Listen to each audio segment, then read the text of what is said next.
И в эти минуты завершается селекторное совещание в штабе «Единой России». Здесь на прямой связи председатель правительства и российский лидер партии. Он дал свою оценку работе республиканского отделения. Прямо сейчас с нами на связь выходит Зарина Ахметова. Зарина, здравствуй. О чем говорят единороссы?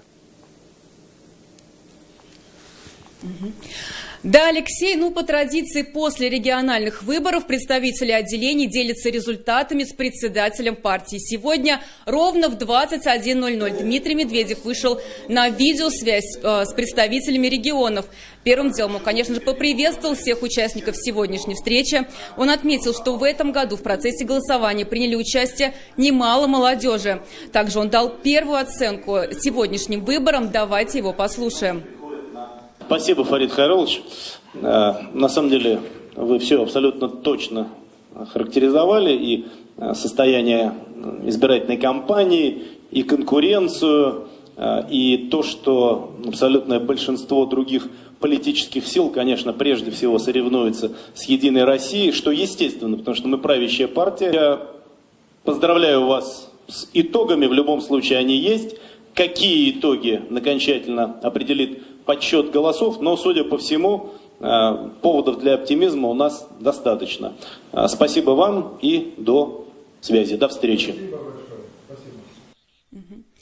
Первым на связь вышла Иркутская область. Конечно же, о ходе сегодняшних выборов рассказала и отделение республики. Здесь сегодня в штабе единороссов собрались, скажем так, первые лица партии от Татарстана. Фарид Мухаммедшин взял слово. Он рассказал о том, какая обстановка была на избирательных участках, как работали сегодня наблюдатели.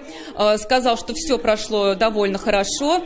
Конечно же, он поделился с председателем партии и ходом избирательной кампании. Давайте тоже его послушаем. Уважаемый Дмитрий Анатольевич, Борис Вячеславович, Андрей Анатольевич, Сергей Иванович, коллеги, у нас такое же приподнятое настроение, как я чувствую и в Центральном штабе у вас, поскольку «Единая Россия» в Татарстане успешно провела эту избирательную кампанию.